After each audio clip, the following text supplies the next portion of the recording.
So let's dive into the project here for building a regional common operating picture. There's three components we're going to talk about here. One is the SICE, the Sensitive Information Sharing Environment. This is a trust framework being developed by the public and private sectors really since 2015. The second piece is use cases and more organized data. The reason we'll get into that is very important. Decision makers need to make decisions quicker on those common things that occur constantly over and over and over again with disasters. And the third piece is some technology and some standards around how we share data that keeps it safe and functional and operational. So what's the problem? When a storm hits in the middle, businesses and communities both light up their activities to try to recover and respond and get back to normal. So on the left side, you have both the federal and the state government agencies activate their plans and start moving within a state, within a local community, within a national community. And all these organizations light up their plans and activities and contractors and so forth to get to work to resolve some of the issues. On the right side, you've got the private sector, the infrastructure owners and operators, and down below you have the associations and solution providers. All these guys and gals mobilize to work with their federal partners, with their state partners, and they're all coming together to try to help respond to the various things that impact communities and disrupt critical infrastructure. Power goes out, water shortages occur, streams flood, roads close, airports shut. You all been through this 100 times. But there are common things with every problem that need to be addressed quicker. Coordination requires faster decisions and better information. Decision makers today need better and more organized information. Today, decision makers have to wrestle with a ton of things they didn't really have to worry about before. You've got all your resources you need when you do these responses, but now you have new technologies like drones. You've got data coming from so many places like social media. You've got to manage transportation closures and power outages. The electric sector's got to worry about getting resources across the Canadian border. You've got oversized vehicles and routes and permitting and all that stuff. You've got way stations and tolls. It's just overwhelming, the amount of decisions that have to be made. And folks at FEMA and DHS and Department of Energy and DOT all scramble to work together along with the states trying to mobilize their resources within. And then in the private sector, they got to figure out, who do I call, where do I go, how do I get this stuff put together, how do I make decisions faster? After many years of working together, the All Hazards Consortium, working with the private sector stakeholders within its work groups, came up with a solution being implemented today. And it's called the SICE, the Sensitive Information Sharing Environment. The SICE is a framework that provides a legal component that allows regulated utilities, regulated companies to work with states at an operational level. Then you've got a people component that come together. These are the operations people that want this thing to work and work together and solve problems that are common to each other. You've got process and policies that pull information in and label it properly, handle it properly, and keep the right people with the right data. You've got the way we organize data. When I say organized data, this is not the typical organization of data that you've seen in portals and things like that. And then you have to come up with a sustainment. How do we sustain this when the funds run out, the supporting mechanisms run out? How do you sustain this?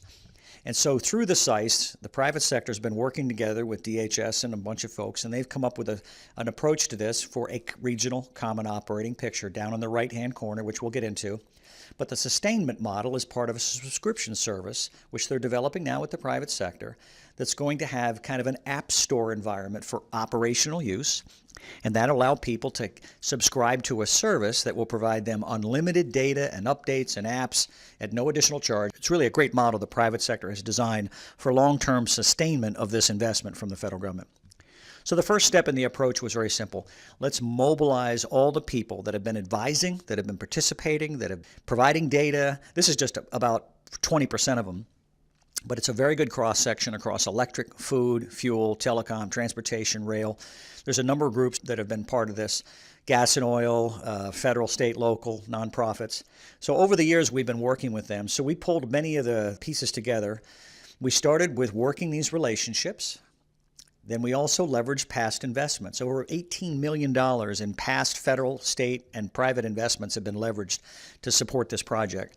The technologies we're using combine a number of things to make sure the users that are part of this are vetted and managed and validated. There's software components to this. There's a framework to this. There's data labeling and handling. There's cyber pieces to this. There's a technology component which the SICE works on. And then lastly is kind of the information component. Where do we pull from? What sources of information are out there in the public source, open source world? What information do we get from private sector that is not available to government?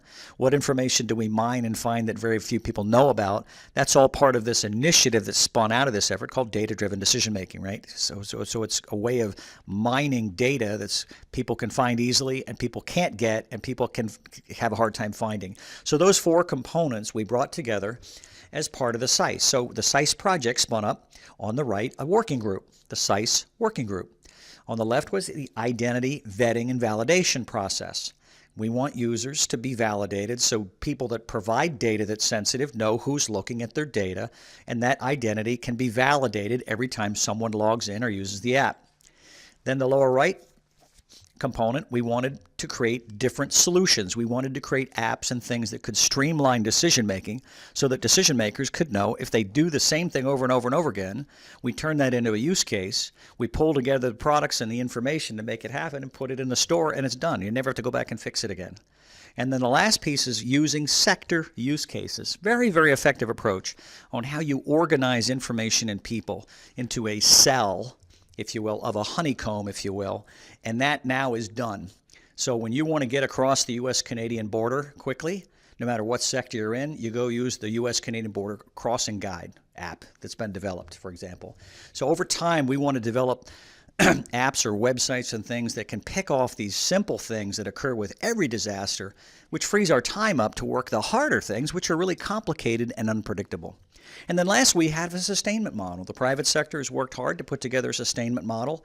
They basically look at the Apple App Store as a model where there's a free component, there's a fee-based component, there's a crowdsourcing of tools and things. So the App Store will house a number of different tools that are made by a number of different organizations or research products from universities or federal agencies. It doesn't matter.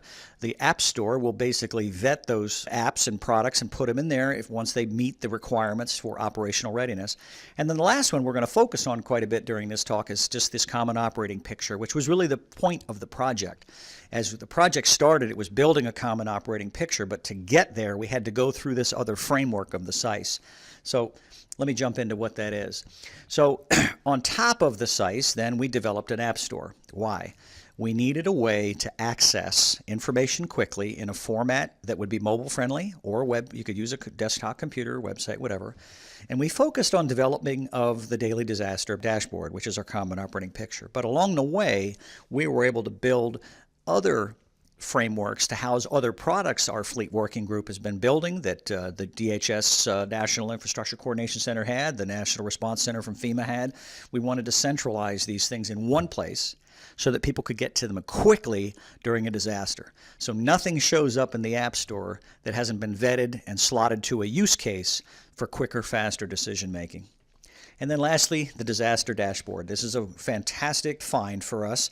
There's a $5 million NOAA development tool done with a company called Storm Center out of Baltimore, Storm Center Communications. And it's a really unique dashboard. It is a collaborative tool. So you'll see what that means. But this met a big requirement for us because in our world, we have GIS data, which is easy, but we also have PDF data files. If you notice on this graphic, we have states that are red, purple, and green. When you have a big disaster, some states declare an emergency. We turn those states red. That's not a GIS data layer. That's a manual process. And when you click on the red state, a window pops up and you can download the declaration. Why is that important? If you're a truck driver from Michigan and you leave the state of Michigan to head to Virginia or North Carolina, you are technically illegal. You're operating out of your state where you're registered, if you're registered in that state, and you need a declaration to be a reason for being on the way to North Carolina. If you have an accident along the way and you don't have that documentation, they're subject to fines and penalties, and you could be liable for accident or whatever like that if somebody runs into your truck.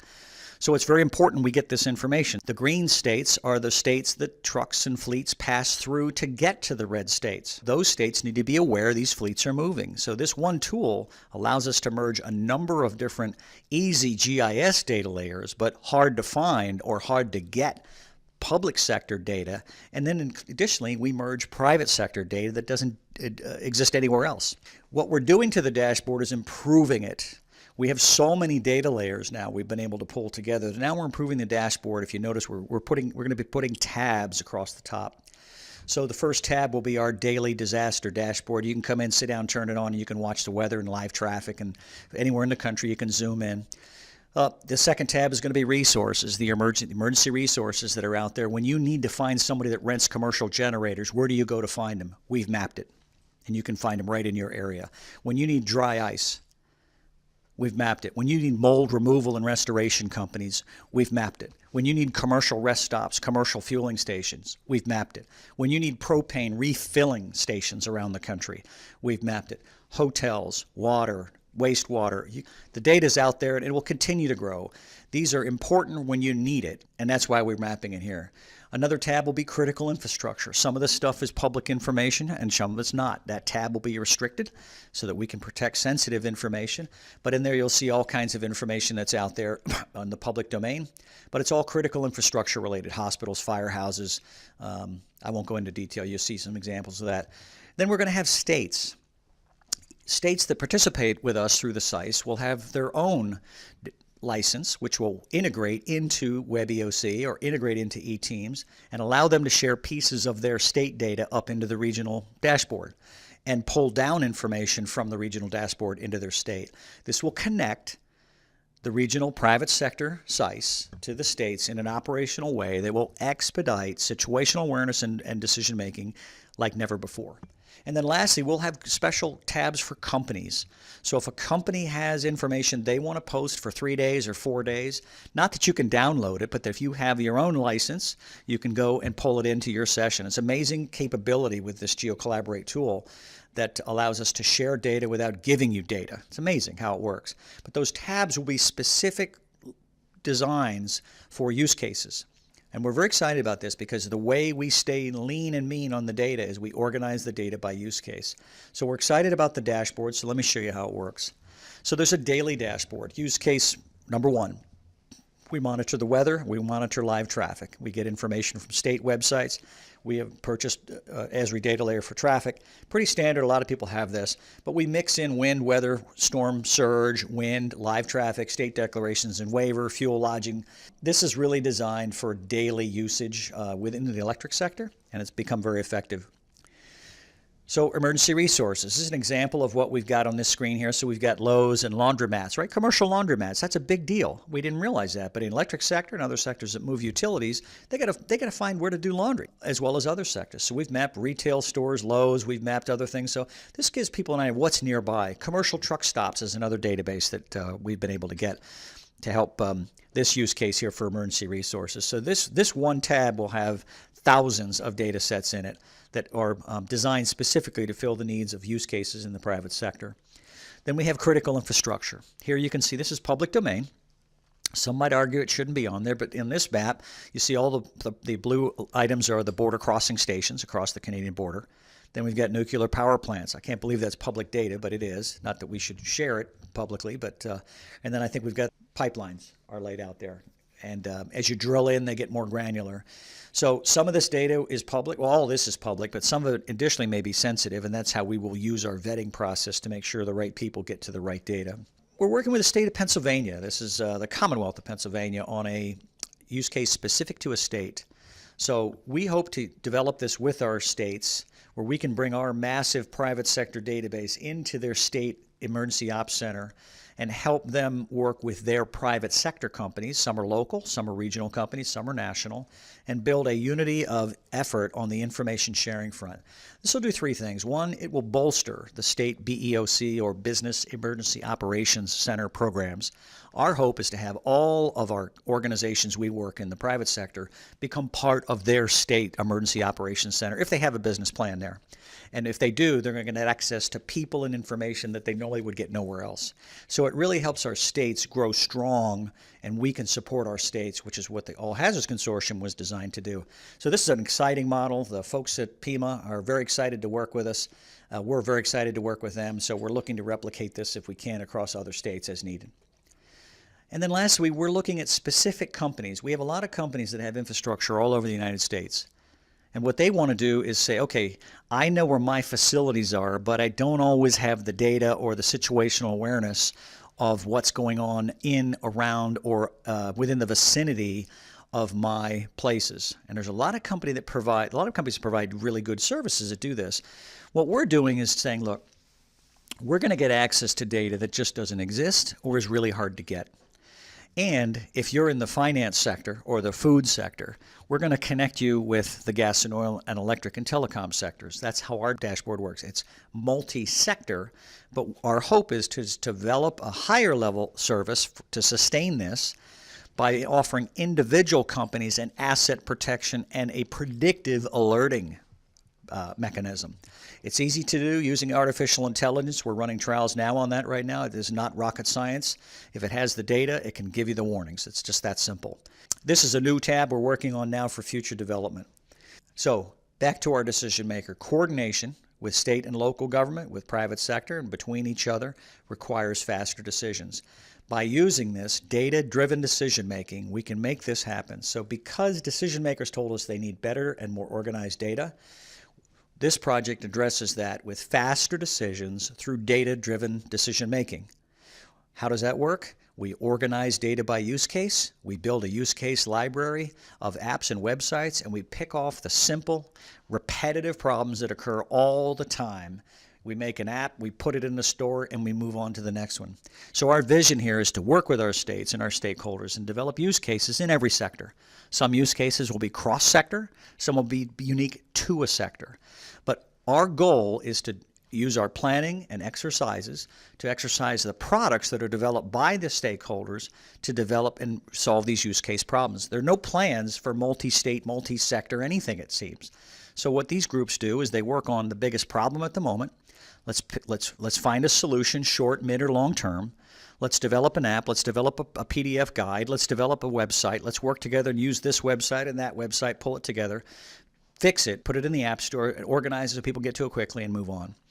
And so as we go through that, we had to develop a methodology. How do we do this? How do we organize data? So we start at the top and work down. So we have government decisions on the left at the top, private sector decisions on the right.